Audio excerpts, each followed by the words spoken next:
kita masih bicara soal stop persekusi. Pak Hasto, saya ingin Anda memberikan perspektif soal kalau hari ini setidaknya kita tidak menggeneralisir bahwa hari-hari ini yang menjadi penyebab terjadinya persekusi adalah ujaran kebencian.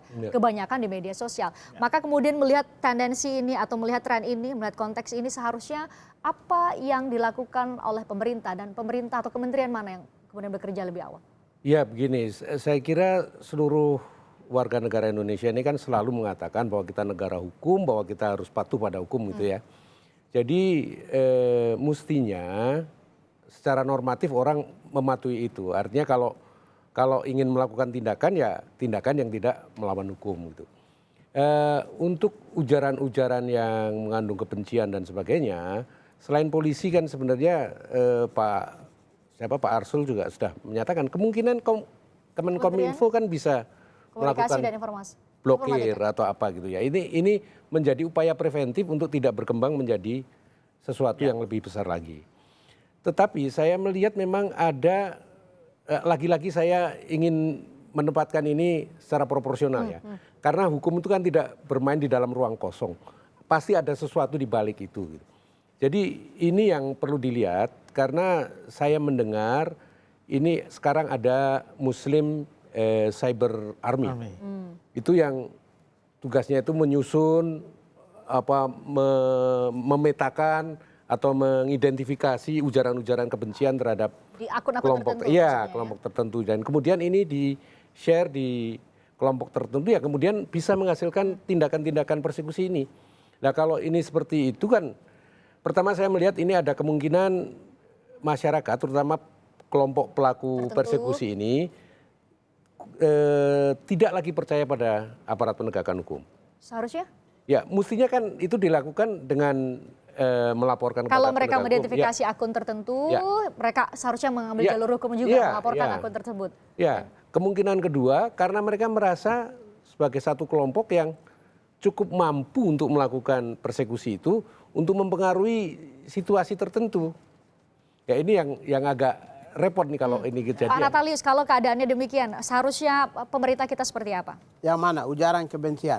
Kemudian Jadi juga ada gini, kalau secara terstruktur ada kelompok-kelompok tertentu ya, kita tidak menuduh kelompok tertentu yang kemudian secara masif mengidentifikasi ada ujaran kebencian, melakukan main hakim sendiri.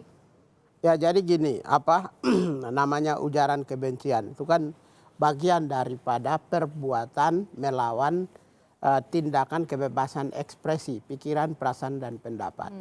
Oleh karena itu, penyampaian pikiran, perasaan, pendapat merupakan salah satu aspek hak asasi manusia yang perlu dihormati.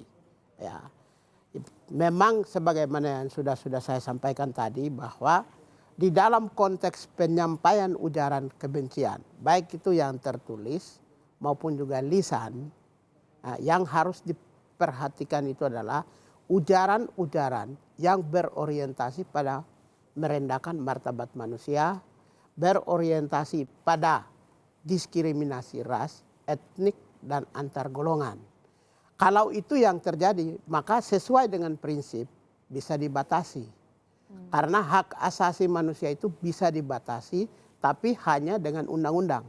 Ujaran kebencian tentu sebagai bagian dari kebebasan ekspresi dijamin di dalam ICCPR pasal 20. Indonesia sudah ratifikasi melalui Undang-Undang Nomor 12 tahun 2005. Demikian pula ya sesuai dengan pasal 28 huruf I Undang-Undang Dasar 45. Oleh karena itu maka menurut saya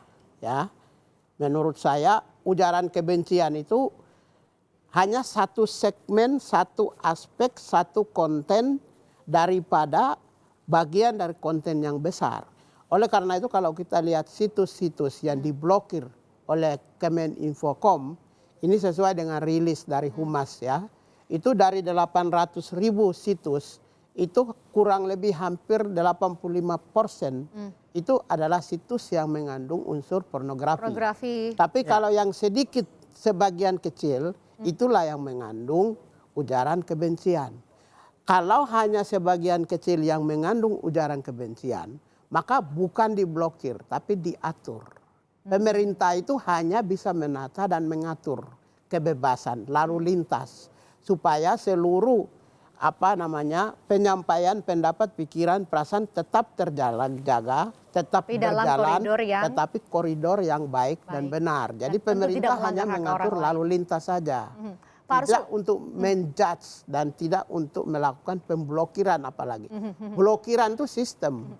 pemerintah boleh tegas tapi kemudian jangan sampai melanggar hak warga negara juga Iya, untuk iya, berekspresi. begitu. Pak Arsul, kalau persekusi adalah reaksi terhadap aksi, maka kemudian bagaimana mengatur aksi ini agar kemudian jangan sampai aksi siapapun itu tidak kemudian menimbulkan aksi dalam bentuk persekusi dalam konteks yang lebih luas? Ya, sebetulnya kalau kita lihat dari sisi aturannya ya, itu sudah lumayan bagus ya. Ketika Kapolri misalnya, walaupun ini banyak dikritisi, menerbitkan surat edaran tentang ujaran kebencian, ada satu poin bagus yang saya lihat di sana, yaitu pendekatan yang persuasif terlebih dahulu. Persuasif Ya, terlebih persuasif lebih. Artinya di situ ada proses-proses edukasi, ada proses-proses yang dalam konteks penyelesaian kasus itu yang disebut dengan keadilan restoratif ya.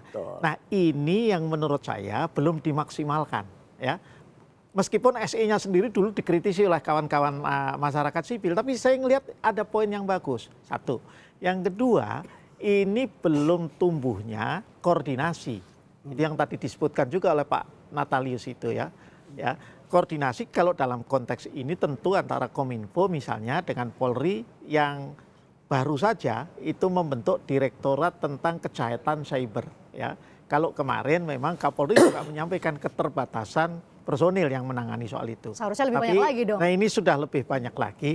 Nah, ini ke depan Direktorat Kejahatan Cyber itu bersama-sama dengan Kominfo itulah yang melakukan identifikasi apakah nanti keputusannya memblokir atau dengan proses-proses edukasi yang lain, itu saya kira sesuatu yang memang masih harus kita dalami, kita diskusikan ya, sehingga terjadi keseimbangan antara jaminan terhadap kebebasan berekspresi, tapi juga ada juga aspek-aspek pencegahan, yaitu itu tadi timbulnya keresahan sosial yang berbuntut pada tindakan main hakim sendiri. Dan pada akhirnya kita semua punya kontribusi dengan menahan diri untuk tidak melakukan ujaran kebencian yang bisa memancing siapapun untuk kemudian melakukan persekusi. Terima kasih Pak Arsul Sani, anggota Komisi 3 DPR RI, Pak Natalius Pigai, Komisioner Komnas HAM, Pak Hasto Atmojo Suroyo, Wakil Ketua LPSK sudah hadir di Kompas Malam. Semoga ini menginspirasi Anda semua untuk sama-sama kita jaga untuk jangan sampai melakukan ujaran kebencian kepada siapapun yang kemudian pada akhirnya ada aksi yang dinamakan persekusi terjadi kepada siapapun di negara ini.